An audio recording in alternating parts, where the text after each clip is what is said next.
Hello, it's the Devil Joe, back again with a new thing that I'm doing, a podcast.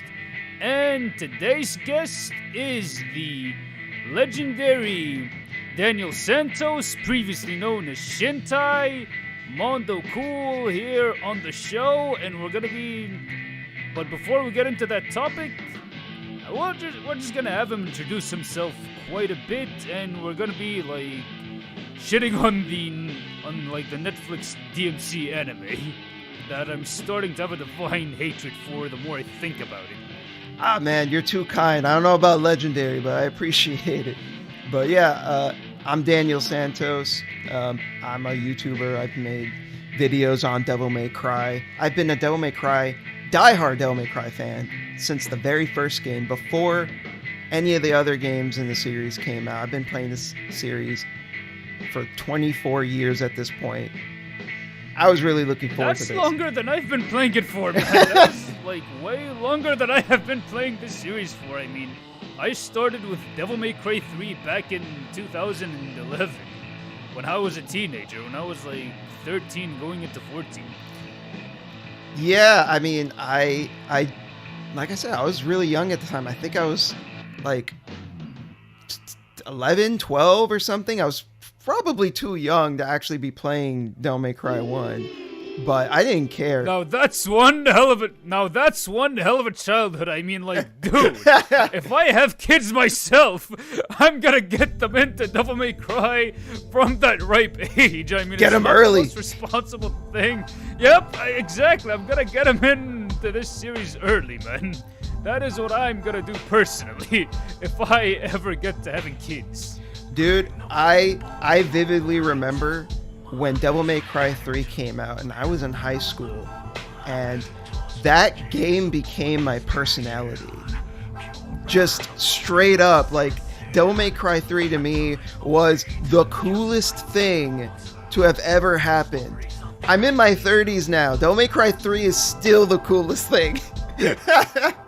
I know, man. I mean, when I first played Devil May Cry 3, it became my entire world that time. I mean, I did play it in 2011, and I did have access to Devil May Cry 4, but I ended up playing 3 a lot more than Devil May Cry 4, if I'm being honest with you, just because, to me, Devil May Cry 3 was, a lot more fun. It had a much better storyline, and the level design wasn't as much of a U-turn as Devil May Cry 4 was. That's what made me enjoy 3 a lot more than 4. Yeah, I mean, I love 4, but at the end of the day, it's pretty obvious that the game was rushed and unfinished, and you can feel it when you're playing through those Dante levels.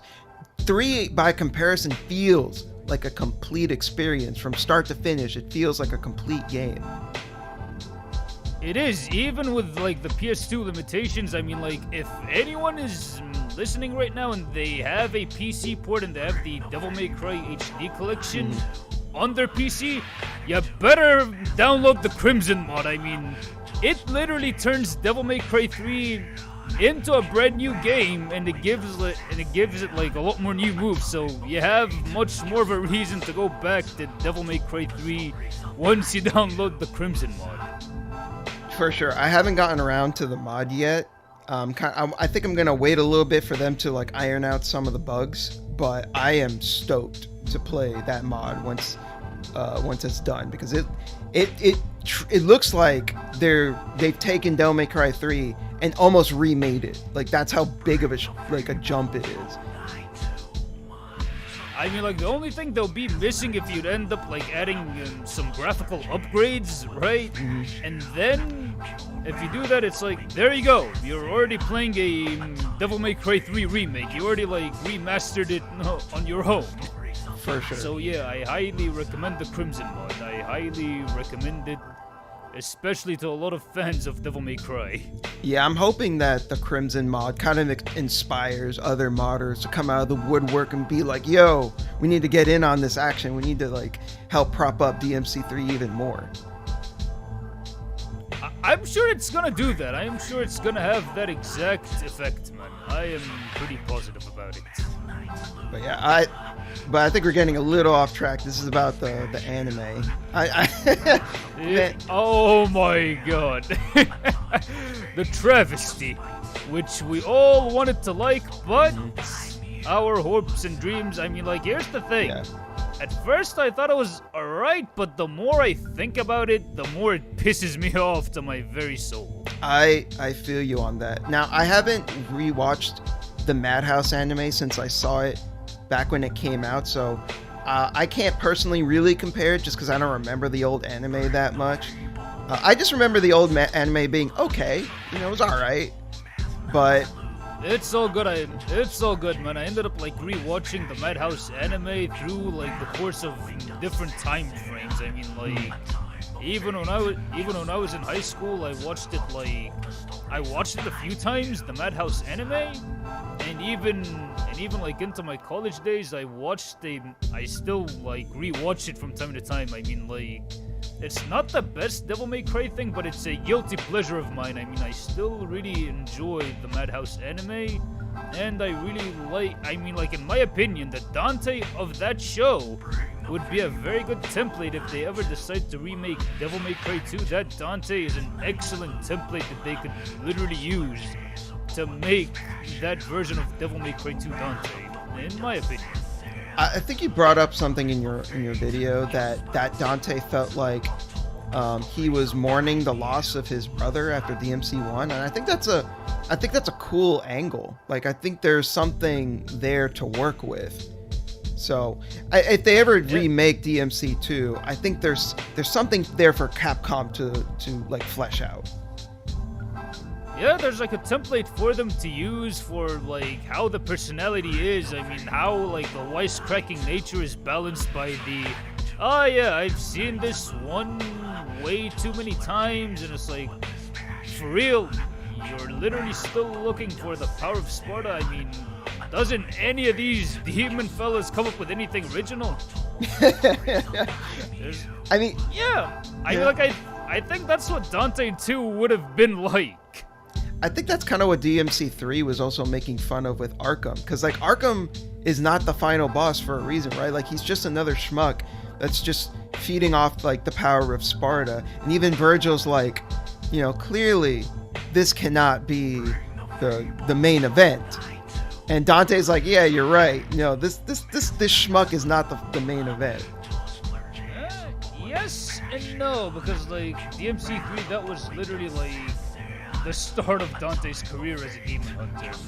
So maybe to Dante, I mean, like, he hasn't really had the, some schmuck who wants the power of Sparta. I think that would happen to Dante once he gets a bit older. It's like, oh, I've seen this shit one way too many times. Sure, I meant, yeah, timeline wise, you're right, but I just meant like, you know, like as far as the franchise is concerned. The writing of Devil May Cry. I mean, like how the writers framed it. Yeah, I mean, that would make sense. How they would end up framing it in like in a meta way. How the game itself would end up framing it. Yeah. So But anyway. So before we start the anime. Yeah, before we start shitting on it, maybe we should say some things we like about it first, just to keep things balanced. Yeah, well, the calm before the storm. Yeah, exactly. I was gonna make a bad bury the light joke, but I was like, nope. Better save it till we get to the bad, I guess. Sure. Better save that bad bury the light joke. So I don't know about you, but I actually like the show's animation. I think the art style, the 3D models, I'm not super big on, but I think a lot of the 2D artwork and a lot of the animation is pretty solid. I mean, here's the thing, I like how kinetic the action is in some instances, but like sometimes the 3D animation, it looks like unused PlayStation 2 character models. It looks very uncanny. I know he wanted to make like the bigger demons look more like to make them more distinct than like lesser demons or whatever, but at the end of the day, it ended up looking a bit too corny for me. I'm not gonna lie to you. I don't disagree. Yeah. No, you're right. I think the 3D models don't look that good, but I think part of what makes them look so bad is that they're 3D models on top of like 2D like environments, and like if the whole show was 3D, it wouldn't look as bad. I think what makes it weird is that you're looking at both at the same time and they don't fit. They don't go together. I mean, like the character models themselves, it's like you remember that Spider-Man cartoon that was on MTV, the MTV Spider-Man, the new Spider-Man animated series? I think yeah, from a while back. It's kind of like getting that render style and putting it into a 2D show. I mean, it's gonna look out of place. No, I agree. I think there are some good looking like 3D anime. Like I think Beastars looks pretty good, but this is not on that level. No, I mean, it's not really on that level, and I would actually kind of say this. I mean, like, Berserk 2016 had better 3D models than... Oh my god. Like, yeah, I'm going there, man. I am going there. I'm sorry. I hate Berserk 2016, man. Berserk's one of my favorite manga of mangas. Yeah. I mean, like, I'm in the middle of that. I mean, like, I'm not in the middle of that. I'm still in the beginning of Berserk, and so far I'm enjoying the shit out of the manga. But I heard that the 2016 show had poor treatment. I've seen the Super Eye Patch Wolf video, so I have a gist of why a lot of Berserk fans did not like the 2016 show. Yeah, I consider myself a diehard Berserk fan, and the 2016 anime was an insult. But I kind of hear you though when you compare the models to that. I'm like, I kind of see it. I hate to say it, but you're right. Yeah, because like here's the thing, Berserk 2016. It was all 3D, so it kind of checks out.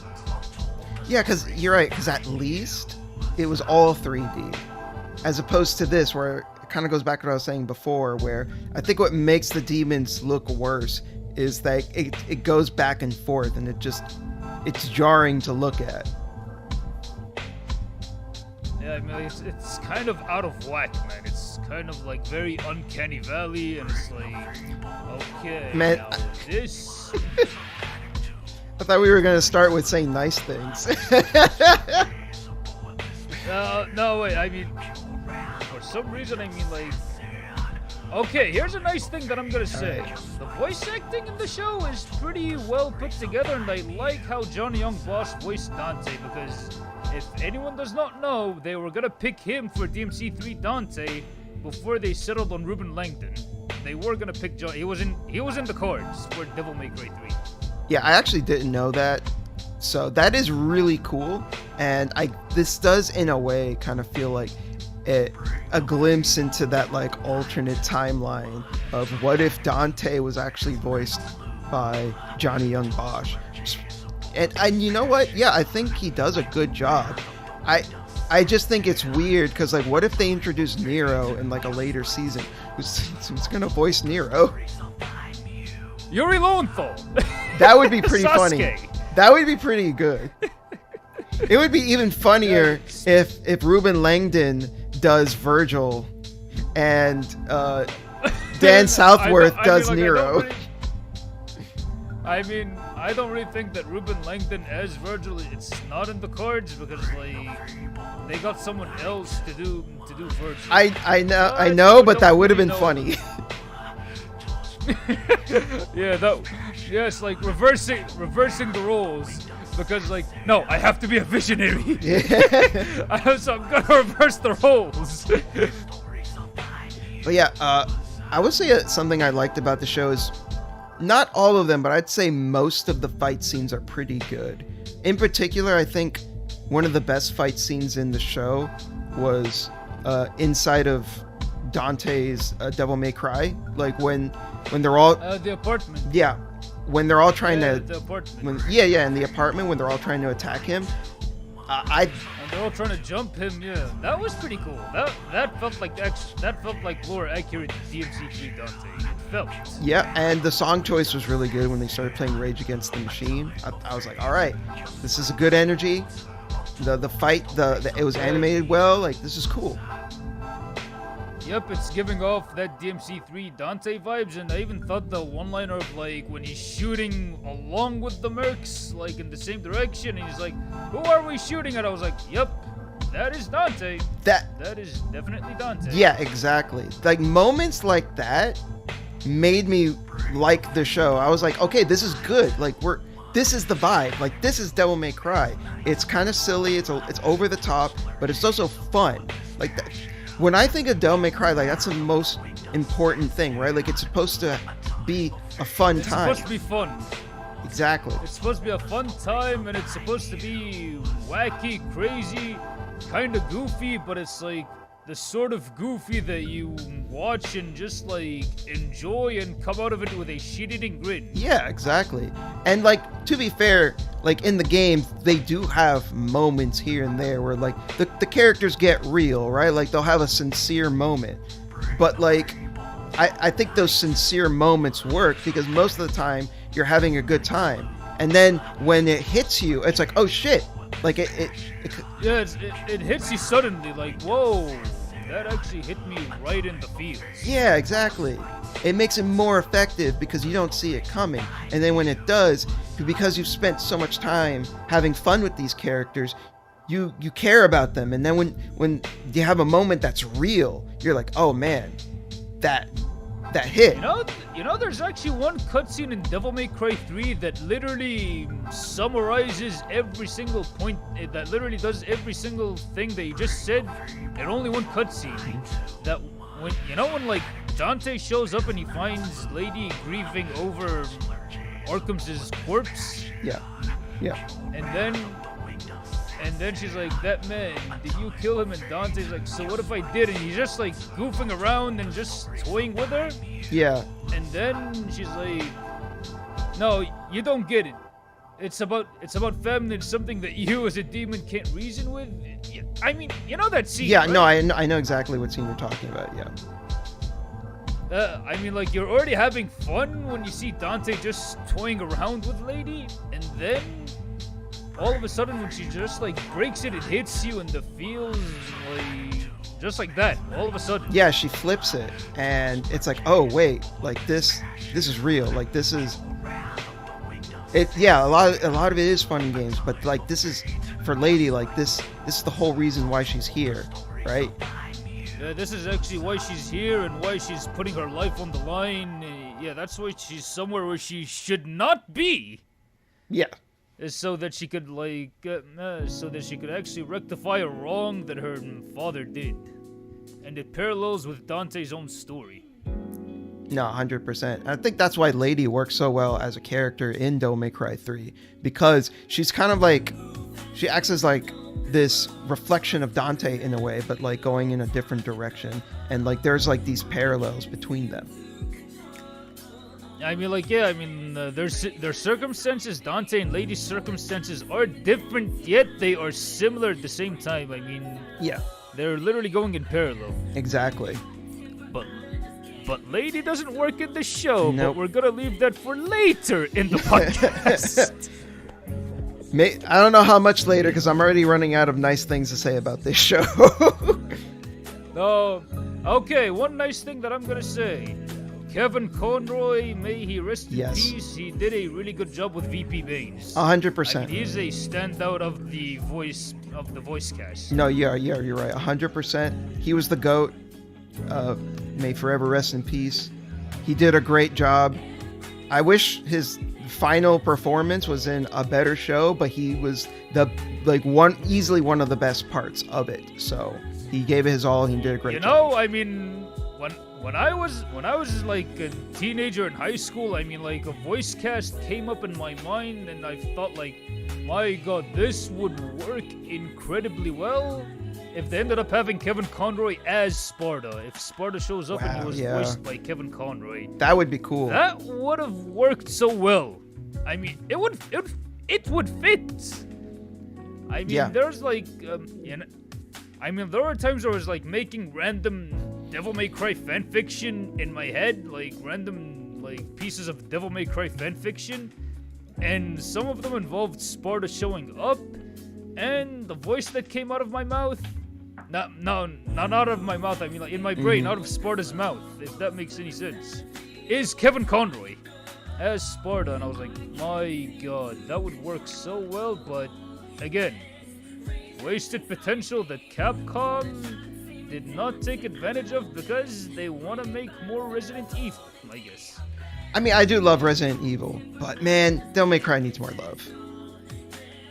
Yep, I agree 100%. But it might be getting more love. We'll see. Anyway. We'll see. Has been a hot minute since Devil May Cry 5 came out. But I'll say one last thing I actually did genuinely really like about this show. I forget what number episode it was. I think it was episode 6. I think that... the 6th one? It's the episode where there's like no dialogue. Yeah, that's the 6th one, episode 6. I think that's a genuinely great episode. Like, I thought the animation was great. The art style shift was really good. Like, it got me to understand and care for the villain. I was like, I almost wish the whole show was like episode 6 because it was that good.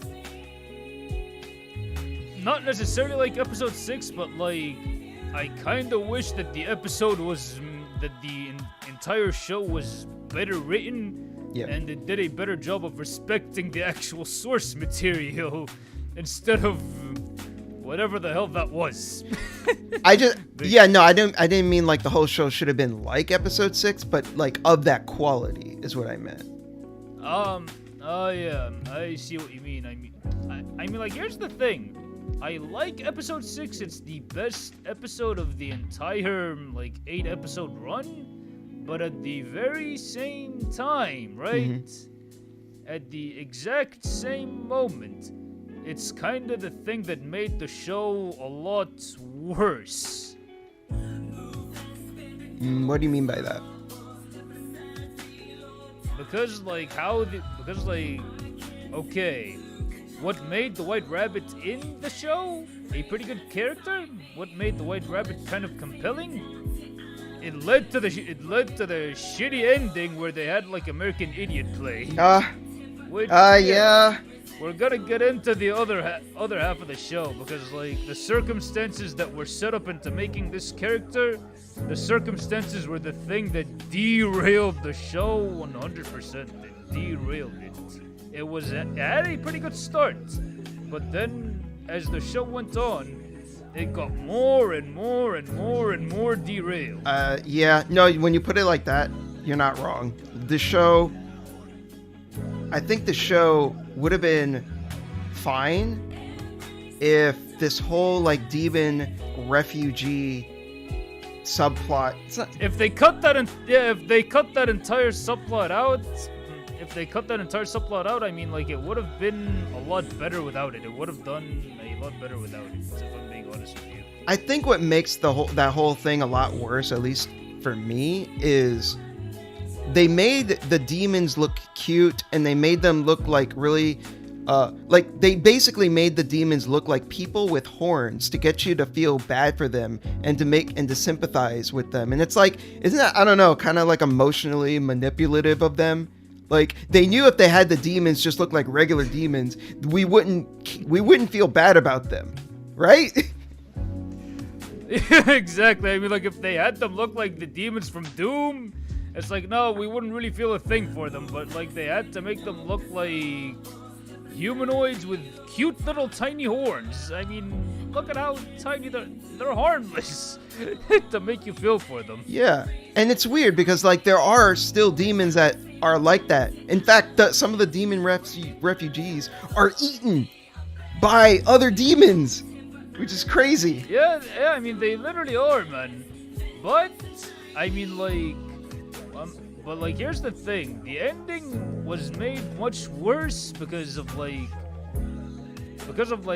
thing that he was sort of implying, which we're gonna get into a bit later on. And I think we already like went into some of the some of the bad aspects of the show. Yeah. The things that derailed the show. It's kind of funny when we're talking about like the good stuff. The bad stuff ends up like creeping out of nowhere. Yeah, because that's the thing with this show, right? Like it's hard to talk about the things that we like about it because it still has aspects of it that bring it down. That brings it down to oh my god. No, my god, what is up with my speech? Yeah, that brings it to a nosedive. Yeah, nosedive. That's what I was looking for.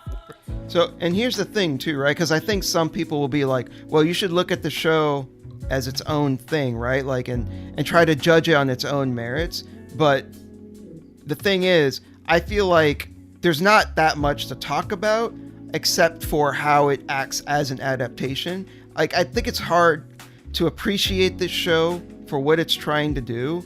Because if this wasn't related to Devil May Cry, I don't think anyone would care about this show. I think the fact that it is a Devil May Cry adaptation is the only reason why people are talking about it. I mean, here's the thing. Yes and no. Yes and no at the same time. It depends on, like, a lot of the demographics. Because, like, even if, I mean, like, here's the thing. A lot of people who are Arab, I am Egyptian, and I am recording from Egypt right about now. And to me, I mean, some of the things are like, yeah, like the allegory for the demon refugees is like it's kind of like an allegory for like Arab refugees from like other places. Like, oh, so you're literally trying to say that Arabs are demons who live in a steaming shithole. That's fucked up. That's like the kind of, yeah, I mean, like, that's the sort of thing that I kind of got from the show, the more I think about it, which pissed me off, like, a lot more than the other stuff that sort of, like, pissed me off more when I think about it. I think that's fair. If that makes any sense. No, I see what you're saying, and I think that's fair. And, yeah, that sucks. And since it's, I just gotta say, like, I don't think there's anything inherently wrong. I'm gonna have to be careful with my words here because I know it can be a touchy subject, but I don't think there's anything inherently wrong with making a show that's political. But the problem is that Devil May Cry has never been political. Exactly. I mean, like, here's the thing. I mean, the only, like, real-life parallel that you could, like, use in Devil May Cry, you could use a bit of religion, which is what they have done in Devil May Cry 4, and they managed to do it in a way that works and it didn't really piss anyone off egregiously. Yeah, no, I agree. Because when I'm thinking about it, Gundam is super political, though, right? Like, I think we can agree. Yeah. And it's been that way since the 70s. So, like, it's been that way since the start. And if if you go into it, it was like that It was like that by design. Gundam was political by design. Same thing with Metal Gear Solid. Yes. It's political by design. Exactly. It's meant to be political. Yeah, exactly. And Devil May Cry has never been that way. Like, yeah, maybe, I don't want to say it's impossible, but like you have to do a really, really good job.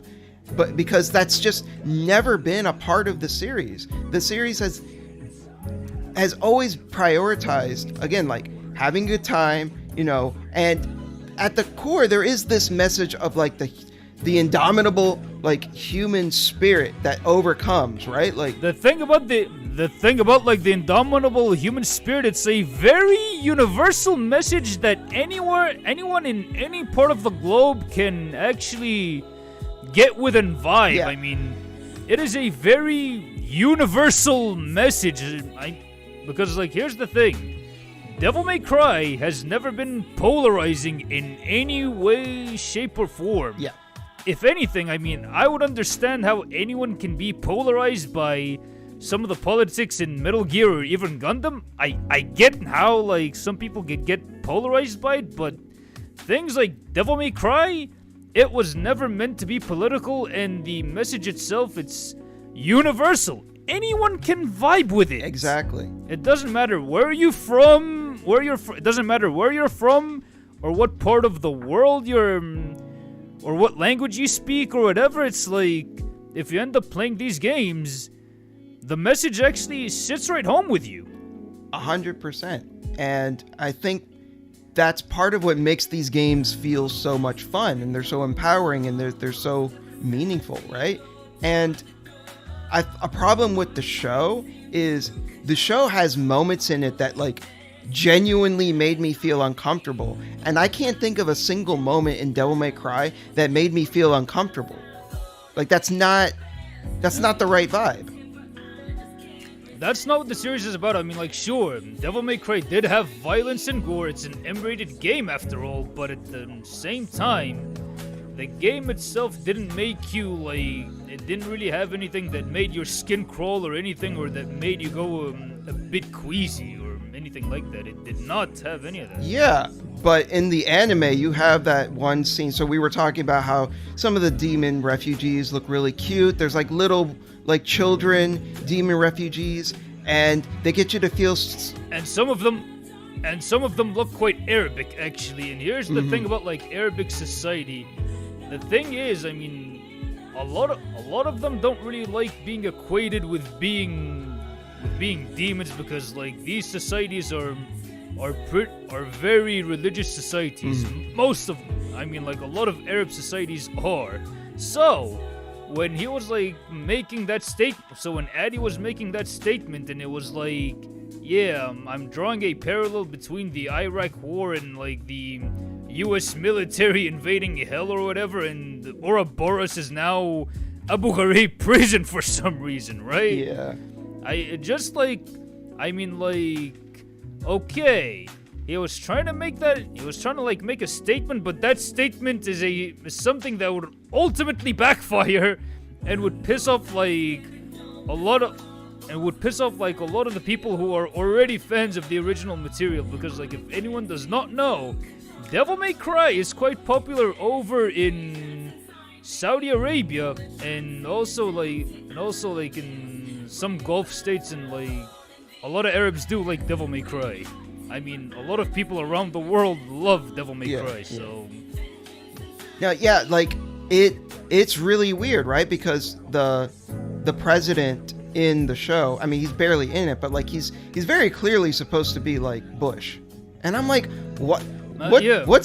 Why are we criticizing the Bush administration in a fucking Devil May Cry anime? What world am I living in? Exactly. I mean, it's not warranted to criticize the Bush or Obama, Biden, or Trump administrations in a Devil May Cry show. I mean, it's not the franchise for it. Exactly. I'm sorry. I mean, like that. It's possible in a Metal Gear. It's possible. Okay, but not in Devil May Cry. Because, like, it's not the series for it. I'm sorry. It's just not. I feel like they tried to do that with the Devil May Cry reboot. Like, not necessarily, like, criticizing political administrations, but it's the same. They tried to get a bit political. Yeah, there's, like, a message of, like, capitalism bad in the reboot, but at the same time, the reboot kind of, like, did a better job of representing the overall Devil May Cry universe better than the Netflix show, surprisingly. Yeah. Like, they did have that one guy, Bob Vargas, who was, like, basically making fun of Bill O'Reilly. And which was... the Fox News anchor guy. Yeah. Actually, a pretty cool level in boss fight, but, like, the thing is, though, like, they tried to use Devil May Cry for like social commentary. And again, it goes back to what you said before, that Devil May Cry is not really about social commentary. It's about like universal like ideas that like people can relate to. Not I mean the main message is humans have something that demons don't.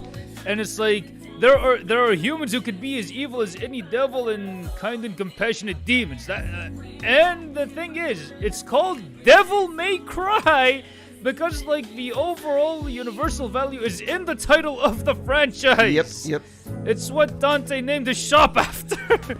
100%. And so I feel like these other people, like, you know, Ninja Theory and Adi Shankar, you know, coming at the series with their own baggage and trying to like say what they want through the series, it just doesn't work because that's not what the series is equipped for. I mean, it's not made for it. It was never designed for it. I mean, like, here's what Hideki Kamiya thought of as like a base design. And yeah, and everybody already knows that like the first game was supposed to be Resident Evil 4, but Kamiya himself doesn't really like horror movies that much. He's more of an action movie kind of guy. Yeah. So he was like, alright, what if I made it into a game where the main idea is that you're supposed to look as cool as possible? Again, the rule of cool, a major part of Devil May Cry, the thing that draws many people into Devil May Cry, is the rule of cool. Yes. Yeah, the mechanics itself. How am I supposed to look cool as fuck while I am playing? And not just like how am I supposed to look cool as fuck? I mean, okay, I'm gonna put in this scenario and I'm gonna have the main character pretty much be like a wisecracking badass who makes fun of like a lot of the stereotypical horror shit that you would find. It's a game about like doing cool shit and yeah. And the reason why, like, the series has, like, a profound message about, like, celebrating humanity, it's kind of, like, meta in a way because, like, you know, when you're playing a video game and there's, like, and you're, like, having a hard time with a boss fight and you end up, like, overcoming that boss fight. Yeah. It's kind of like the human will and spirit that you put in through, like, trial and error and just like figuring out the pattern. That's like the meta way of like, yep, humans can do anything basically. That's like a meta thing. No, yeah, you make a good point. It's like the synergy of the themes and the gameplay just coming together of like, yeah, the games can be hard, but like you can overcome them if you just put your mind to it. Not only can you overcome them, you can master these games. You can surpass them. You can master them, surpass them, and even like make a lot of the bosses and a lot of the demons look like idiots, which a lot of combo matters do on a regular basis, and they upload here to YouTube, and we all just enjoy watching the combo mads. And yeah, I mean, yeah, that's also a meta message of like the humans have something that demons don't, and the celebration of humanity angle that the Devil May Cry series goes for. Basically, kind of a fun fact, but the inspiration for Kamiya to make Devil May Cry 1 focus on being stylish, it actually came from his days from when he played in the arcades, and he would do stuff in front of his friends to show off. He would do things like, he would do like cool stunts in like arcade games so that he could like get his friends pumped up. And then he realized, oh wait, we can make a game about doing stuff like that. I could make that into a mechanic. I could do that. I could make that into the main mechanic of a video game. Yep. What a Chad. Yeah, that's all. Yep, I mean, he's a Chad who has unfortunately blocked me, but that's neither here nor there. He blocks everyone. The thing is that he's making great games. Yeah, he's pretty much a Royal Guard master on Twitter. 100%. So I gotta say, I feel like, I don't know about you, but I feel like the thing that disappointed me the most about the show was Lady. Oh my lord. Lieutenant Mary Ann Arkham. I'm not even gonna call her Lady for this segment. It's just, yeah, Mary Ann Arkham. Yeah. I saw someone claim that, the way she acts in the show is it's just DMC3 Lady, and I was like, that's a bad take. No, I am sorry. It is the furthest thing from DMC3 Lady. I mean, like, okay, DMC3 Lady was kind of mad herself. She was kind of a nutcase herself, but not to this extent, and she wasn't like cursing every nanosecond that she could get. I mean, like, Mary Ann Arkham in the Netflix show, she is quite literally a teenager who has just learned how to curse on the internet, and is just like going on random forums and just like typing random curse words and shit. That's what her dialogue is like. I am sorry, that's what it's like, man. I don't know this for sure, but it felt to me that more than 90% of the cursing from the show came exclusively from her. Yep, it came just from her. just from Mary. And again, that's not how her dialogue was like in DMC3. Like, yeah, okay, she was pissed off in DMC3, but she had a very good reason, right? Like, she was tracking down her father who killed her mother. Like, that's an extremely legitimate reason to be pissed off. But it only lasts for the duration of DMC3, which I think is like a single night, as opposed to the anime, which I don't know exactly how long the anime takes place with the time. It had a day and night cycle. So like at most it might have been like throughout an entire month at most, or maybe like a month and 2 weeks, give or take. But it's also kind of implying that like Marianne Arkham in the anime has been pissed off her whole fucking life.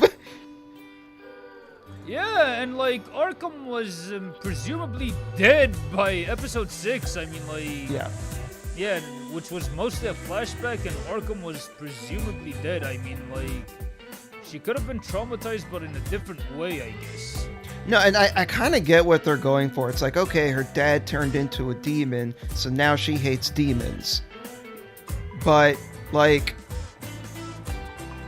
I'm sorry, it just makes her so insufferable to sit through, because it's especially bad when you consider like what you were saying before, how like the demon refugees remind you of Arabs. It's like, so is she trying to enact like genocide on Arabs? She's an IDF soldier. She might as well be a fucking IDF soldier at this point. Like, it's fucked up. It's like, what were they, like the angry video game nerd, to quote James Rolfe, the angry video game nerd, what were they thinking? I don't know. But like, because in the game, in Devil May Cry 3, right, like she's not angry at all demons, she's just angry at her dad, and that's it. And yeah, she's specifically angry at her dad, and that like caused her to like blindly get angry at all demons. Even she was kind of like pissed off at Dante's presence. It's like, yeah, get out of my way, I need to go hunt my old man right now, just get out of my way. Yeah, she was on a warpath, right? Like she didn't want anyone getting in her way. It felt to me like she had nothing else to live for. She didn't care about anything else. She was just like, I need to kill my dad because I'm pissed off at him for, again, very, very good reason. But you know, it was legit.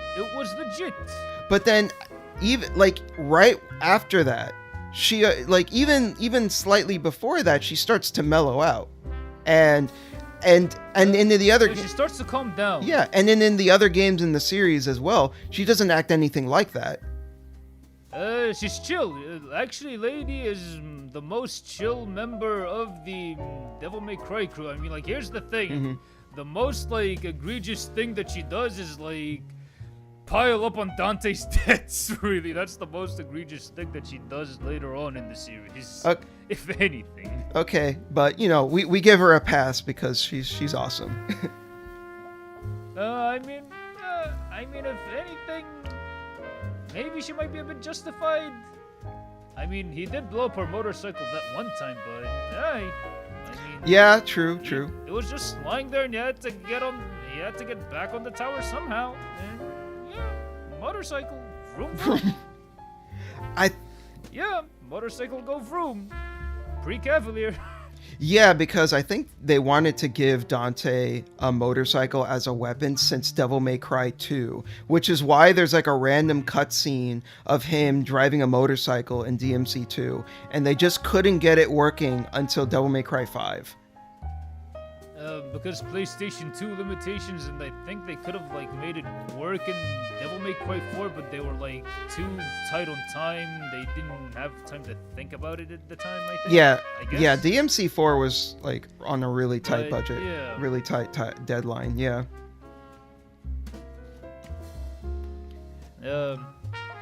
But yeah, and something else when it comes to Lady, what also pissed me off is like how easily she could beat Dante. I mean, I am sorry, but like even if, and like, I'm not really saying anything because like, oh, they wanted to make her a girl boss or anything, or maybe that was like kind of like one of the intentions, but like, I'm not really going into that argument. But like, Dante is the son of Sparta. He's like a half human, half demon, and if anything, I am sorry to all the Batman fans, but if he was going up against comic book Batman with a gazillion different contingency plans, and if he actually finds a way to make anti-demon technology that could, like, bypass Dante's biology, Dante's still gonna be Batman. I am sorry. I mean, that's just how it goes. Dude, you bringing up Batman, I just had a thought. Was Adi Shankar trying to emulate Batman Year One, and Lady is like Commissioner Gordon or something? Probably so. Probably so. I mean, like, the origin story for that in episode 6 was very Batman-ish. Because I'm thinking about it, and I'm like, because I think what they were trying to go for is like, okay, this is a young Dante, kind of like Batman Year One, a young Bruce Wayne. And they wanted to show him making more mistakes. He's not quite there yet. You know, like, Dante's not the Dante that we know yet. But, like, There's no DMC3 Dante. But, basically. Yeah, which I don't think that's, like, a bad idea. But, like, to make Lady look... There are better ways of doing that. There are better ways of doing that, of, like, making, like, showing us, like, an early Dante that makes a ton of mistakes. I mean, we have a game called Devil May Cry 3 that literally shows Dante making a ton of mistakes, but it does not, like, character assassinate him. I mean, like, after the Temni Gru, when he goes down the Temni Gru, and after he, like, styles on, like, a bunch of demons, and it's, like, the coolest shit ever, he gets swallowed by a whale. Yeah. Right? He got swallowed by a whale. Can I just say, that cutscene to this day is still the coolest cutscene I've ever seen. Yep, it is the coolest cutscene in all of video game history. I mean, nothing will ever top it, in my opinion. I mean, even DMC5, there was nothing that topped that particular cutscene. And that kind of brings me to something else that bothered me about the anime, was they really fumbled the bag with the Devil Trigger. Because the Devil Trigger, when it's introduced in Devil May Cry 3, is such a monumental moment, right? Like, it's... The way they handled it in the show was abysmal. Was trash. How they handled Devil Trigger. It was. Like, I kind of liked the idea of, okay, he's slowly unlocking it. Like, I did kind of like, oh, okay, his hand changed a little bit. His eyes changed a little bit. I'm like, okay. That was in the DMC3 manga, actually, where, like, there was, like, one scene towards the end of Code 2 Virgil, where, like, where he's supposed to, like, give that one demon a name so that he would, like, unlock the Timony Gru on a dime, and Dante just, like, ended up refusing, and you actually see, like, his eyes kind of, like, going into pre-Devil Trigger, and his hands, like, going into pre-Devil Trigger, but he's like, nah, fuck this! Fuck this, I'm not opening this shit. No, sorry. It's been a while since I read it, so I forgot about that. So, I mean, yeah. I vaguely remember it. I mean, it's not accurate, but, like, I vaguely remember that one. I mean, I remember those panels in the Devil May Cry 3 manga. That's, like, before he met Virgil in the DMC3 manga, not the game. The manga. Gotcha. But my point is, I feel like that idea would have been more effective if he unlocked his Devil Trigger fully at the end of the show, like in the final episode. Like, it had been building and building and building, and then finally, all right, boom, Devil Trigger in the final episode. Instead, that would have been a much better ending than the shitstorm that we got. Imagine, if I'm being honest with you. Yeah, dude, imagine the final shot is after defeating the big bad, and it's just a shot of Dante in his Devil Trigger, and then boom, credits. That would have been a much better cliffhanger, if I'm being honest with you. That would have been, like, a much better executed cliffhanger than what we ended up getting with, like, Virgil going into Ouroboros Abu Ghraib, and then Asnilo Angelo, and then it's like... Judgment Nut ending. The humans... And then it's like, yeah, the humans don't know what they're up against as they ride into that storm. I am that storm. I mean, all what that was missing was, like, get him a launcher and a Monster Zero can, if anything, it made it into. They derailed Virgil's last appearance as a bury the light joke. Yep. Oh my god. I feel like the more we talk about it, the more it's like, oh yeah, and there's this, and then there's that, and it's like, I mean, we find more and more shit that's there to dislike, more than things that are actually there to like. 100%. And even down to some of the music choices too. In particular, when I heard the Limp Bizkit intro, that was an immediate red flag for me. Before the show came out, I'm sorry to anyone that likes Limp Bizkit. I don't like Limp Bizkit. So for me, I was like, I don't know about this. In my opinion, I mean, if he wanted to use a new metal band, I mean, he could have used a Bullet for My Valentine, Korn, maybe Disturbed, and Slipknot. I mean, Slipknot do work very well with Devil May Cry. That's just an opinion of mine. I really love Slipknot. Yeah, I think Slipknot would have been a better choice. I think even they would have been an excellent choice. Yeah, dude. I think System of a Down would have been a good choice. They're... Oh my god, that would have been peak. That would have been... I mean, I think Dante does listen to System of a Down. I mean, Dude... I think that would be, in his musical taste, I think. Dude, imagine if they got Chop Suey because of the line, I cry when angels deserve to die. That would fit so well with Devil May Cry. Oh my god! That is, the most, unintentional Devil May Cry shit that, any band has come up with. Exactly. So... And to give him a little credit, I kind of get what he was going for with Limp Bizkit, because that was a popular band and a popular song around the time when Devil May Cry was really popular, back in the heyday. I mean, and it was also The Undertaker's theme song, so that kind of checks out with being a popular song in the early 2000s. I love The Undertaker, and I can't be mad at him for using a Limp Bizkit song. Yeah, so I mean, okay, as vibes, that sort of checks out, but Limp Bizkit for me is more of a guilty pleasure than a band that I would seriously sit down and choose to listen to in my free time. Yeah. That's just me. No, for sure. And to be fair, sure, there were some good song choices here and there. Like I said, Rage Against the Machine during that one fight scene, awesome. But what really... The new Evanescence song was good. Yeah. The new Evanescence song was good. Afterlife was a banger. No, yeah. I really like Afterlife. I agree. Evanescence in general, that's a good pick. I think Evanescence really suits the more gothic side of Devil May Cry. So they were a good pick. Yeah, it does. But I mean, they work well for Devil May Cry. Yeah. But what really bummed me out was we didn't get a lot of songs from the actual games. We got a soft rendition of Devils Never Cry during the credits, but that was the end credits. That was it. But it's dude, Devils Never Cry, which is one of the most metal video game ballads, because and they did not use that for any fight music. And where was Taste the Blood at? Yep. Where was Taste the Blood, the greatest battle theme of all time, in my opinion? Yep. And where was Divine Hate? I mean, there are literally 3 Dante-specific battle tracks that could have been sprinkled in.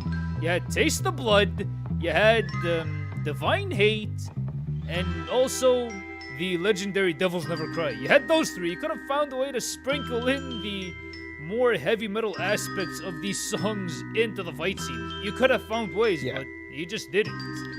100%, man. I was so disappointed because, again, they were only just relegated to during the credits, and I'm what? Why? There's so many. You just named a bunch of them because there are so many fantastic songs in the series. Why aren't you utilizing them? Instead, you're using a lot of 3 particular licensed songs. And they're only 3. And they're only 3 tracks. I mean, they're literally 3 songs that I just named off of the top of my head. Just 3. I mean, I wasn't really expecting an entire soundtrack. It's just like you could remix 3 songs and like keep the heavy metal vibes of that music and use that in the battle in like random battles. Yeah, why not? When in the end, wouldn't that have been cheaper too than to like go out of their way to license these songs from a bunch of other bands? Like, I don't know. Yeah, that would have been cheaper than like asking like a few. That would have been much cheaper than asking Papa Roach, hey, could I use Last Resort? That would have been a lot cheaper if they ended up like using Taste the Blood for that scene. Yeah, I mean, or a rendition of it. Exactly. There's just like a lot of decisions in this show that just make me scratch my head. I'm just like, why is it like this? And another big one is Dante and how dumb he is. Like, I've never once... Oh my God. I've literally never once thought about how smart or how dumb Dante is, because that's never been brought up. It's never been a part of his character. And now all of a sudden in this show... He's so dumb. Here's the thing about Dante. Here's the thing about Dante that a lot of people do not really realize. The thing about the Wacky Woohoo Pizza Man, he's the kind of guy to act dumb, but who's actually way smarter than he looks. That's the thing about Dante. That's literally how he operates. Especially if you look at how he was in Devil May Cry 4. Mm-hmm. The dude, I mean, like, him at his wackiest... He seems to be like the most dumbfounded guy in the room, but he's like 100 steps ahead of everyone else in the same room. And I have read a bit of Devil May Cry 4 Deadly Fortune, and Dante in that novel, he was a detective. Oh, I didn't know that. I never read that. If you read that novel, yeah. I mean, like, I could send you the link if you want the Devil May Cry 4 Deadly Fortune novel. Sure. And if you end up reading it, it's like, and you're gonna be like, shit, Dante in this novel is a lot more of a detective than he is presented in the actual games. Okay, that's really cool. I didn't know that. And that novel is actually canon. That novel is actually canon to the overall Devil May Cry story. So yeah. Canon-wise, Dante is the kind of guy who would act dumb, but who is actually very, very smart and intelligent. And that is not the Dante we got in this fucking show. He's so dumb. He's so dumb. We got a dumbass. He doesn't even realize that he's half demon. He thinks that he's just a superhero that's really strong. I was like, what do you mean? How could you be this stupid? How is this possible? I mean, here's the thing. When I first saw the show, I was fine with how they portrayed Dante. At first, it was like, oh, alright, okay. Maybe they're doing the thing like how they did in the first Sonic movie where, yeah, the character of Sonic was the same, but he wasn't exactly the Sonic that we knew and loved from the games, and he's gonna become like that as, like, the entire thing progresses, right? But, nope. Because, like, I read some of the DMC1 novel, and, like, looking back at DMC3, yeah, Dante was a lot smarter than how he was presented in the anime. That's just how it is. Even Tony Redgrave Dante, which I thought the show was gonna adapt, but sadly no, they did not adapt the Tony Redgrave aspect of Dante, which, at the end of the day, they still managed to piss off, like, a lot of fans who have not read a lot of the novels or manga, because, like, not a lot of people know that Dante had, like, the Tony Redgrave identity, and before he had his legendary Ebony and Ivory, right? Yeah. He was walking around, like, with random guns, and they would actually break on him because he was firing them too quickly. And, yeah, he had to actually get the guns from Nell Goldstein, but I ended up, like, reading half of it, and my god, he's actually a lot smarter than he is in the Netflix show. It's like, god dang. So yeah, I do remember reading the first 2 Devil May Cry novels when I was in high school. And I remember him adopting the Tony Redgrave identity during the first one. And I thought it would have been cool if they did the same thing in the anime. And yeah, it was kind of disappointing that they didn't at least like mention it, right? Like if it would have been fine if he at least said something like, "Oh, I used to go by Tony Redgrave." At least acknowledge it, but At least to mention, yeah, I used to call myself Tony back in the day. I mean, something like that, but I was excited to see that underrepresented chapter of Dante's life that, like, not a lot of people will get to experience be represented into the show, but it's like, nope. You got a Dante who thinks he's a goddamn superhero for some reason, and who doesn't know that he's, like, Sparta's son for some odd reason. It's like, dude, I mean, have you seen that weird skull-shaped sword of yours? I mean, it was lying around the mansion, so there was something up with your old man. I mean, there must have been something up. Yeah, I feel like Dante and his relationship with his dad is like such a big part of his character that to like totally rip it out feels like it makes this version of Dante feel really hollow. Like, yeah, I mean, like, and here's the thing, and like I thought it was kind of like an interesting angle because, like, you know, like a lot of in like the games, like he starts off literally hating his demon side and like suppressing it, and like in the earlier ladder of the DMC timeline. And then he ends up like accepting it later on, but he like accepts it slowly and gradually, right? Yeah. I mean, in the show, right?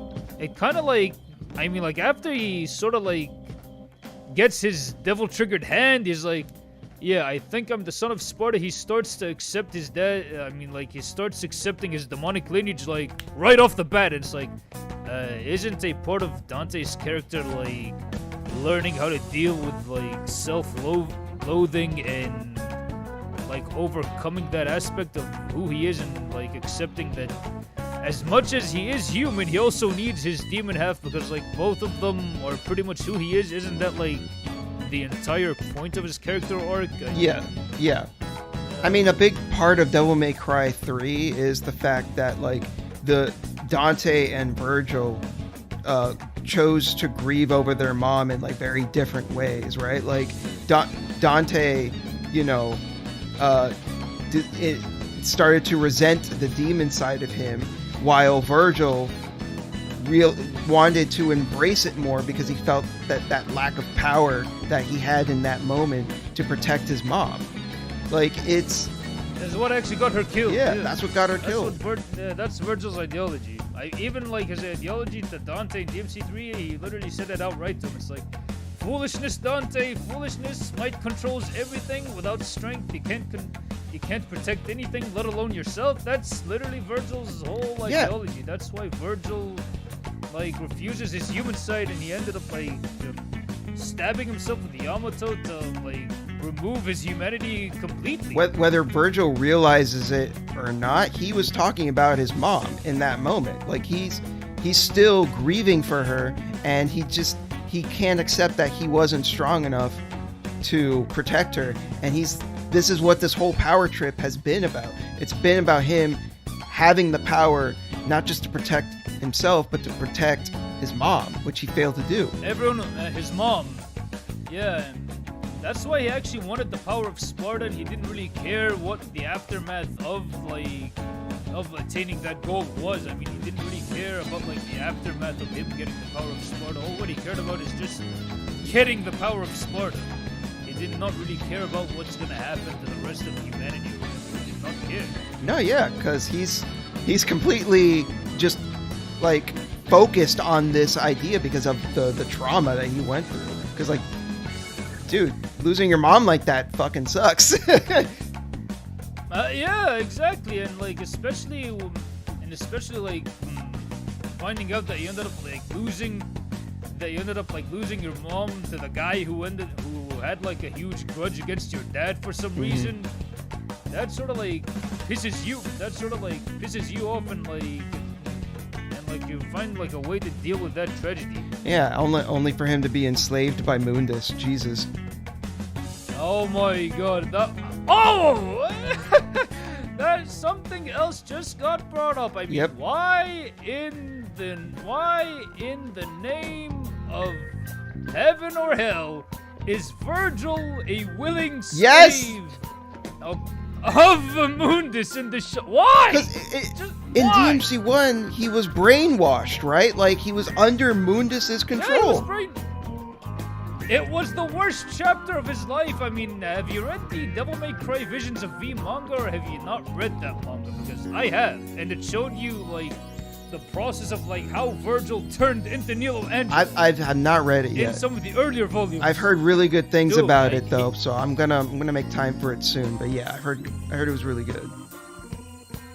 Dude, Virgil went through some of the worst BDSM torture that anyone could ever go through just to get brainwashed into becoming Nilo Angelo. It was really that bad. Damn, okay. I was not expecting that. Yeah, I mean, it was the worst chapter in his life, and right now you're telling me that he willingly went over to the guy who ended up wrecking his life, essentially. And it's like, yeah, I want a job. That's what Virgil literally did in the new Netflix show. You know what's really funny, too, is we've been talking about how, like, Virgil's so focused on gaining power. Isn't it, like, so out of character for him in the show to literally give Rabbit more power? Yeah, it's like he literally gave him his half of the amulet, and he literally saw that he had the Sparta, and he just like took it out just to check it out. It's like, all right, here you go. Like, just get the other half of the amulet and open the portal. Have fun. I could never picture Virgil going out of his way to help someone else gain more power, and not for himself. Exactly, man. I mean, Virgil is not the guy to like hand his amulet over to anyone else. I mean, even then, in DMC3, he could have handed it over to Arkham to open something, but Virgil's like, no, fuck you. I'm keeping this thing. It's my necklace. Don't touch it. No touching. That's what Virgil is gonna be like. Yeah, because that amulet also, like, regardless of the power that it holds, it also means something to him. It's like, that's like the last, like, thing that he has that connects him to his parents. So he's not gonna just give it to some schmuck. Exactly. He's not gonna give it to any He's not really gonna give it to any random demon or human or anybody. He's gonna be like, nah, it's mine. It's mine. No one is gonna take it. And if anything, I mean, like, I think most of the time he has it tucked under the ass. And that reminds me too, bringing up the amulets.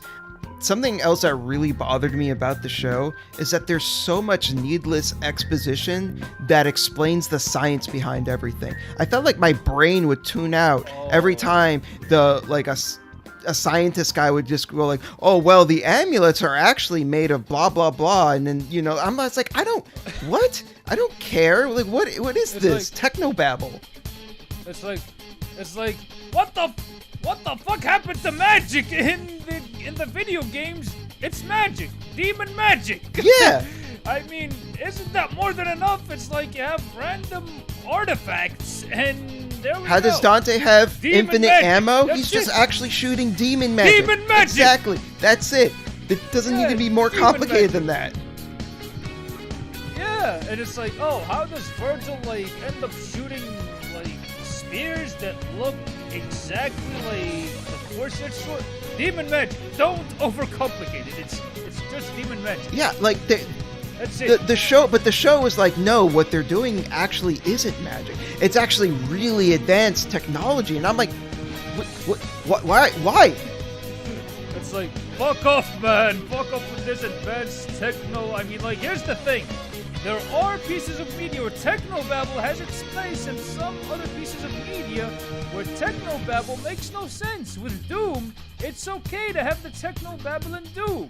In Devil May Cry, what the fuck are you doing with the Technobabble? See, but in Doom, it's different though, because again, it makes sense. Doom has always been that way. It's always been about, you know, sci-fi military dude on Mars, in hell, or whatever, you know, killing demons. Like, that's part of the identity of Doom.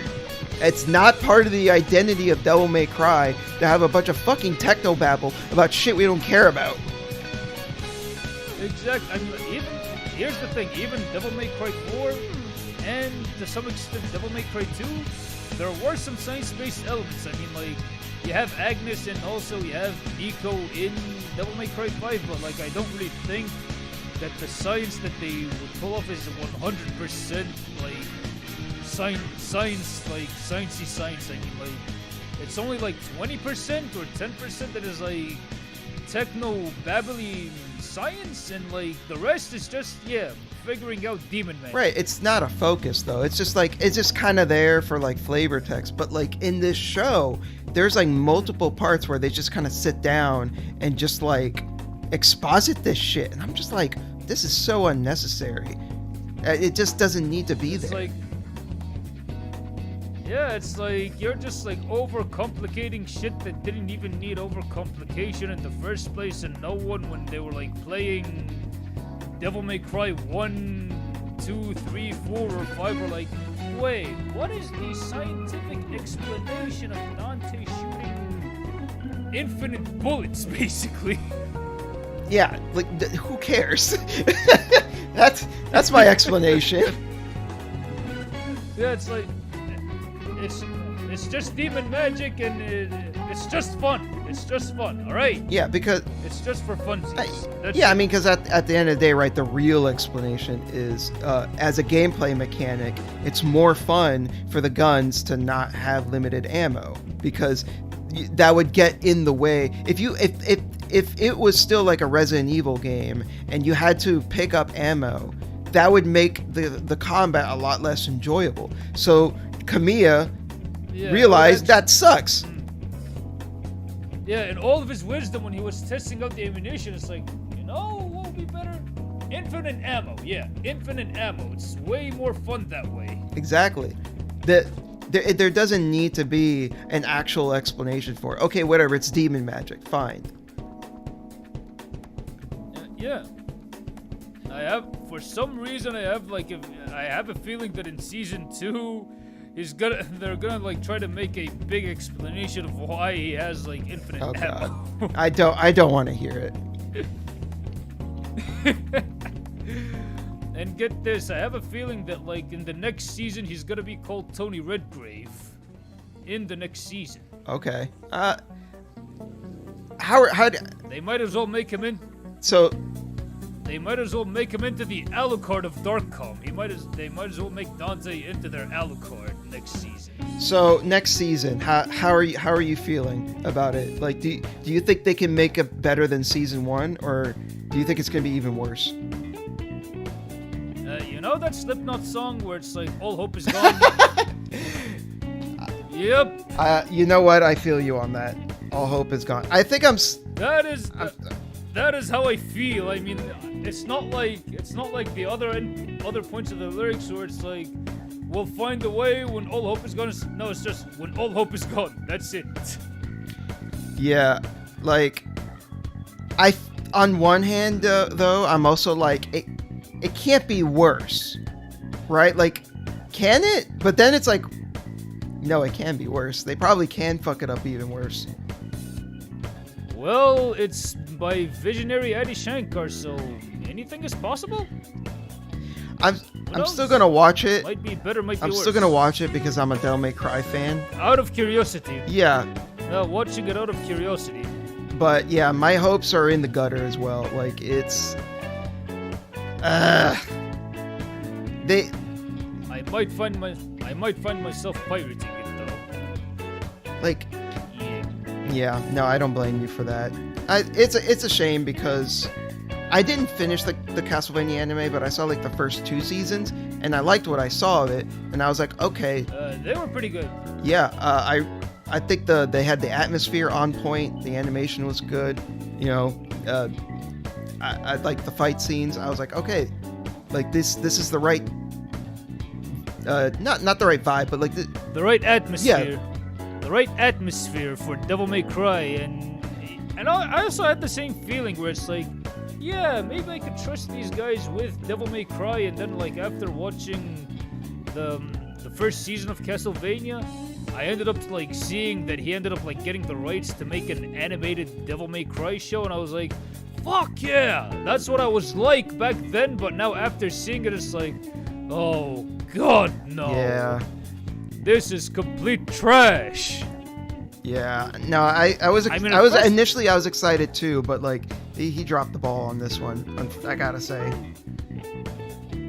I mean, here's the thing. When I first watched the show, and I even do have like a comparison video of like the 2007 anime and like the new Netflix anime, and I ended up like ranking them, and I ended up like saying at the end of that video that both shows are kind of mid in their own ways, but I kind of take that back. The 2007 anime is the superior Devil May Cry media.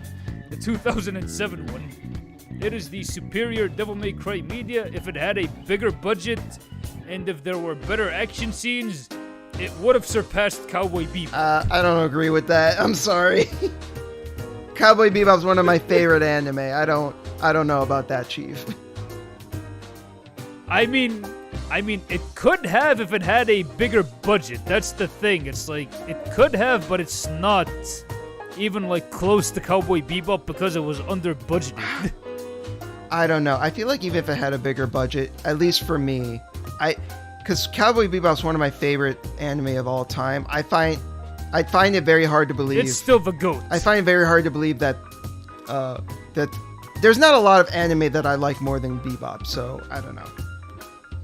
But I think I definitely agree with you that the original DMC Madhouse anime is better, because I haven't seen it in a long time, but I just remember thinking it was okay. While this show makes me upset.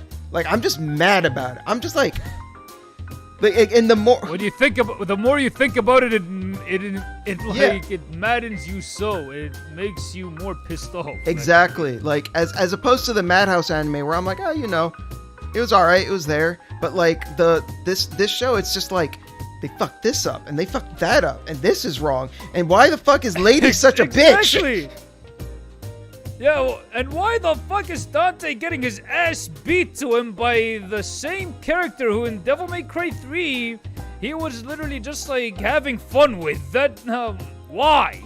Just why? Like, I don't mind Dante making mistakes, maybe lose sometimes because he's still early on in his career, but like, I mean, in DMC3 he did lose quite a bit, and he did make a few mistakes in Devil May Cry 3, and in the Devil May Cry 1 novel, he did make a few mistakes. He did fuck up quite a few times in that book, but at the same time, it wasn't due to stupidity. It was, making a mistake due to inexperience is different to a mistake due to stupidity. At the end of the day. Yeah, I felt like they were using his stupidity as a crutch almost to make him make stupider decisions so that he could lose more, and I'm just like, why is it like this, man? This is not necessary. Here's the thing, when the whole thing about like Dante being stupid is just like a meme thing that the fans ended up making just so that they would have like just so that they would like make memes out of their favorite franchise. That's it. 100%. Like, it's just a joke. It's not canon. It's a joke. It's a joke. It's not canon. Right. Like, yeah, we joke around. He's Wahoo Pizza Man, but Dante's also a badass demon hunter, and like you pointed out, like, he's also not an idiot. Like, he's not this dumbass. He's more intelligent than you might think. Especially when you consider he's always clowning on demons. That might seem like, okay, he's just being an idiot, but he's not. He's No, that's actually a sign of intelligence, mind you, because like when Dante's clowning on demons, there's kind of a strategy involved where he's like throwing them off of their game slightly. Yeah. And he's also like, okay, I don't really know how true Dante calming himself down is, but that could also be a strategy so that like he could go in with like less anxiety into the fight. I think, but I'm not sure like how canon that is per se. I also see, whenever I see him clowning on demons, I always saw it as Dante is amusing himself.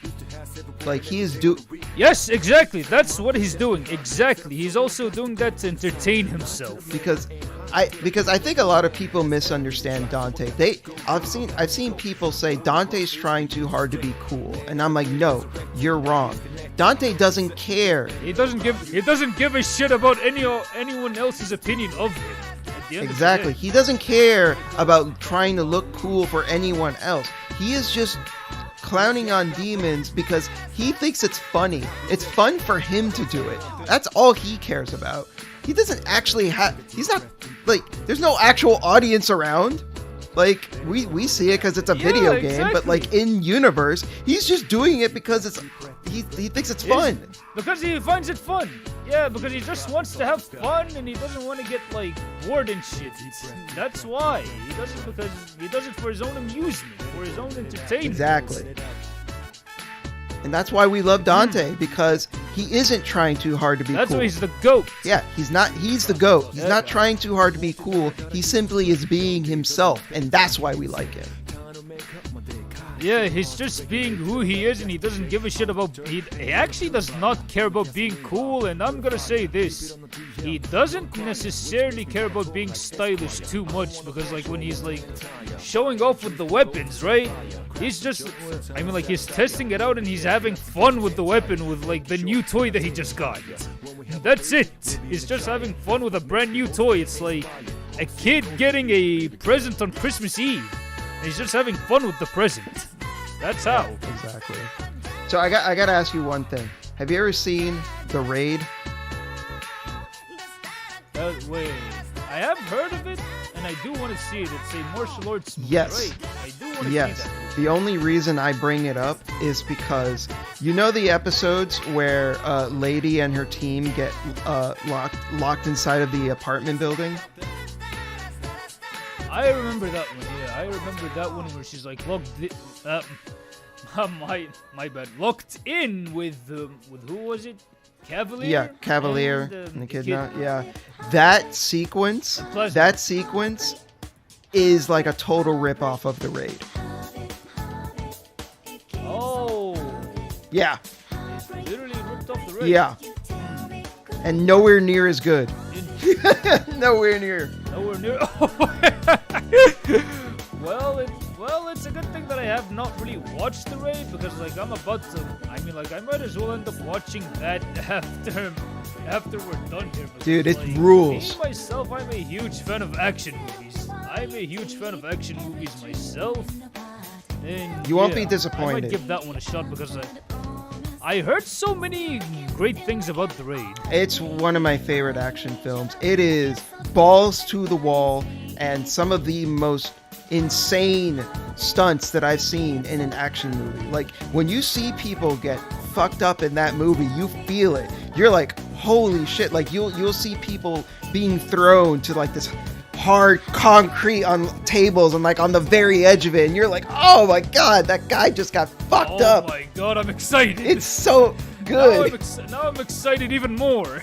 And yeah, because me myself, I'm a gore hound, and I love like action movies that are just like balls to the wall with their violence and gore. It's not super gory, but it is like just like when you look at the action scenes, they look really painful. Like you could see like these guys are really like throwing their bodies at this and just like fucking themselves up just to make this movie.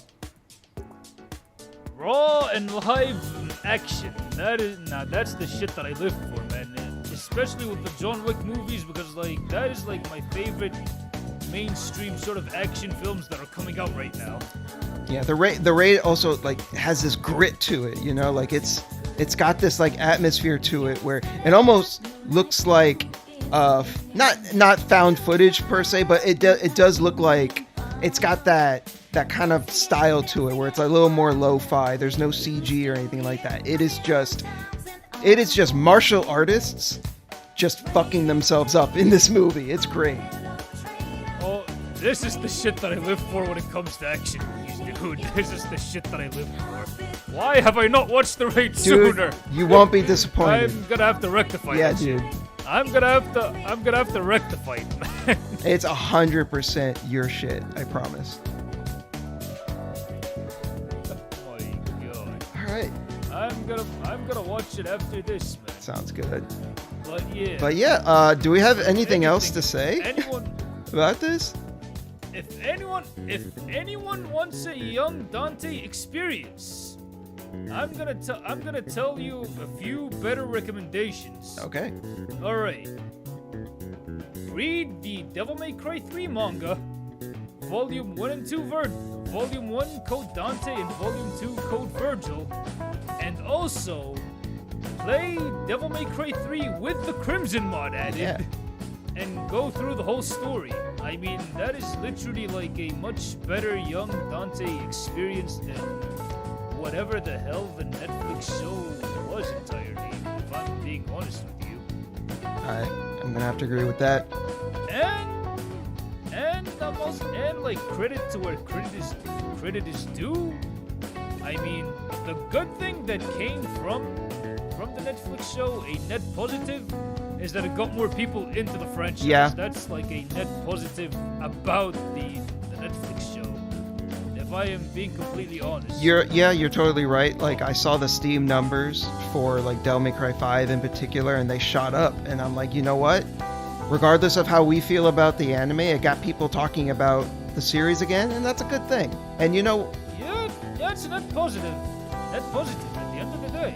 I mean, like, if it gets Capcom to like most likely greenlight a DMC 6 sooner or any DMC related projects, then yeah, that's a net positive. I agree. So we may have our issues with the show, a lot of issues, but that's not to say there weren't some good things about it, and there was some good that came out of it. I think it did. But there's one thing that rubbed. Go ahead. But there's one thing that kind of rubbed me the wrong way. But it's like a clip that came out from Shankar himself, right?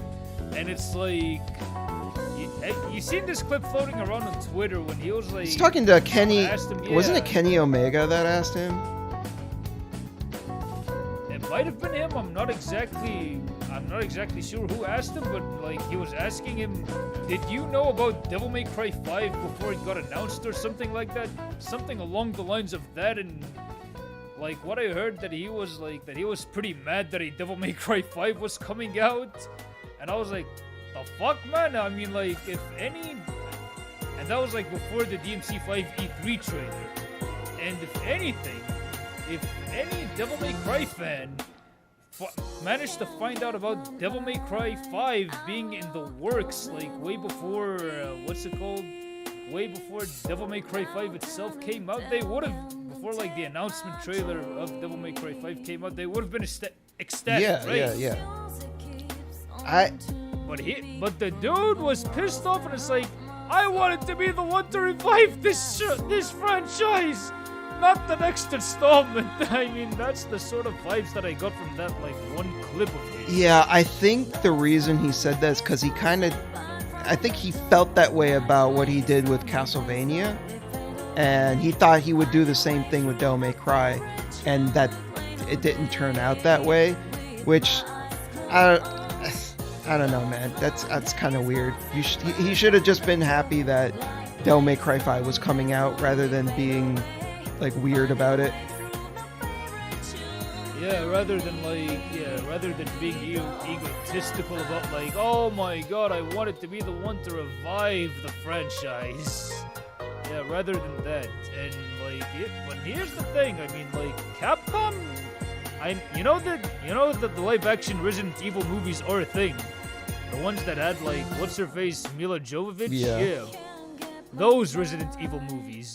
And they also greenlit the Jean-Claude Van Damme Street Fighter movie, and they had like a movie called The Legend of Chun-Li, a live-action movie that was complete dog shit in all regards. I've heard about that. I've never seen those movies, but yeah.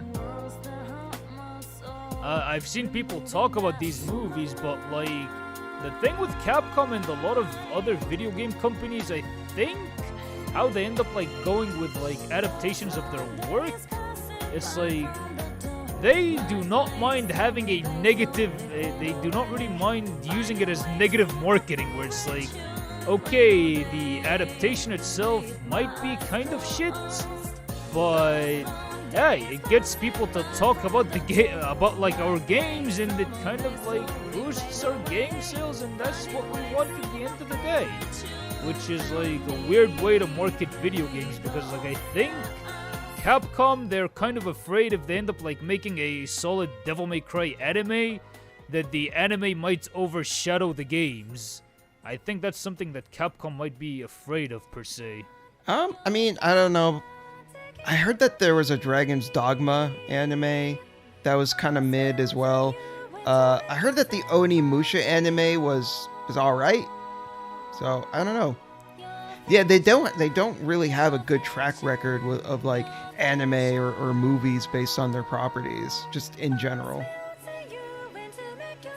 But the funny thing is, I mean, like, video game movies are starting to get better in this sort of like climate. I mean, like, video game adjacent media is starting to like get better, somewhat better in this climate. Better than it. Like back in the 90s, it was really bad in the 90s. Uwe Boll! Oh, yeah, Uwe Boll. There was that Double Dragon movie that fucking sucked. There was the Street Fighter movie that sucked. Like, although it's kind of funny at least. I mean, Capcom greenlit it too. I mean, maybe it got people talking about it. And there was also Mortal Kombat Annihilation. Yeah. I remember seeing Mortal Kombat Annihilation in theaters when I was a kid. My God! Yeah. You serious? Yeah. You seen that shit in the movie theaters? Yeah, because I loved the first movie so much. Like the first Mortal Kombat movie was like the greatest movie I'd ever seen. It was a fun movie. As a kid. Back then, at the time, yeah. I mean, that movie was kind of fun. Yeah. It's a goofy fun time. Yeah, I look back on it now and I'm like, it's a fun movie for what it is. But as a little kid, I was like, this is the greatest thing ever conceived. I had the VHS tape and I rewatched that movie so many times. Until you burnt the VHS tape. Yeah. I think it might have been to that extent till you ended up like burning the VHS tape. But even as a kid, I did not rewatch Mortal Kombat Annihilation. I was just like, even as a kid, I was like, I don't know about this one. Yeah, it was like you had like your gut feeling was telling you, yep, this shit stinks. this one stinks. Yeah. That's literally the gut feeling. But yeah, I mean, like, that's a weird thing when it comes to like a lot of video game adaptations. But like have you seen the League of Legends ones? Because like I've seen the first season of Arcane, and that was quite solid. I haven't seen Arcane. I've heard nothing but good things about it. I just haven't gotten around to it. I mean, like, I have seen that first season. I haven't seen the second one yet. I might end up like checking it out at some point. But I heard that the first season of Arcane, but like I have seen the first season of Arcane, and it was pretty solid. Okay. It was glorious. I'll have to check it out. But yeah, I think. Is there anything else we want to say about the DMC anime? I think we've gone over most of like the heavy hitting points. I think we kind of like hit the nail on the coffin with the head, and we ended up like giving people a good recommendation if they want a young Dante experience to know. And to add to that, I would also recommend reading the first two Devil May Cry novels. And yeah, the first Devil May Cry novel, right? Mm-hmm. That also has like the Tony Redgrave arc where it's like. Yeah, it's like it does have the first Tony Redgrave arc. It's like pre-DMC3 Dante, but not exactly pre-DMC3 Dante because like the canon is kind of like sort of mixed up because again, no one liked Devil May Cry 2, so they had to like reshuffle the canon. Yeah. But a good like adaptation of Devil May Cry, if they would end up like making it of Dante's early years, like a pre-DMC3 story. They would have to find a way to like put the first novel and like the Devil May Cry 3 manga and like make a hybrid of those two. That would be pretty peak if someone manages to pull that off. In any conceivable time. That would be cool. But right now, I'm just hoping we get a DMC 6. Let's fingers crossed on that. I am hope. I am hoping for a Devil May Cry 6, and I am hoping that Capcom ends up answering to Kamiya's request of like, alright, we're gonna give you the remake Devil May Cry 1. It was over at Capcom. Yeah, that I would also be down to see him remake TMC1. We'll see. We'll see if that happens. Like, I think Capcom might end up like relighting it because of like how popular this series is getting more. And yeah, for me it would be pretty tight-fisted where it's like, yep, I made the first Devil May Cry and I'm remaking the first Devil May Cry right now, so this is mine. Yeah. Yeah. All right. I think we should start wrapping it up. So thank you for having me on, man. I think this was a lot of fun. I think we had really a conversation. And I really appreciate having you on, man. And like again, you're one of the YouTubers that inspired me to actually take this whole thing seriously. Like, Oh wow. you and a bunch of others, man. Yeah, for real. You and a bunch of others. Again, I've been watching you right around 2012 to 2013, actually, when the DMC reboot was coming out. Oh wow. Yeah, that Like was a during while that ago. time. Yeah, like during the dark ages of the series. I mean, right now we're in a lighter age of the series. Yeah, I feel like Devil May Cry 5 kind of like healed the wound of the reboot. Like it's like all right, there's no, Yep. we got Devil May Cry 5. We're good now. Yeah, it's like, we're good now. We're good. Everything's okay. The world is at peace now. I think. Well, more peace than it was before. But yeah, I'm glad to. Yeah, more than it was in 2013. Yeah, I'm glad to hear that. I'm glad to hear that you dug my stuff back then and that it got you to make your great videos. I've been watching your stuff for a while now, and I think you make some of the best DMC content. So looking forward to seeing more from you. Thanks, man. I truly appreciate that. I truly appreciate that. And yeah. And to all the folks at home, at the moment I'm trying to reach 10,000 subscribers. So if you ended up liking this one, and if you ended up liking this first podcast, I might end up making more. So yeah, hit the subscribe button, real impact style. Ring the bell with an ebony and ivory bullet to get notified on whenever I make brand new videos. And yeah. At 10,000 subscribers, once I reach that, I'm gonna put up a real-life Dante combo video in full cosplay, pretty much, in the full DMC5 Dante cosplay. And I got the props and everything. Awesome.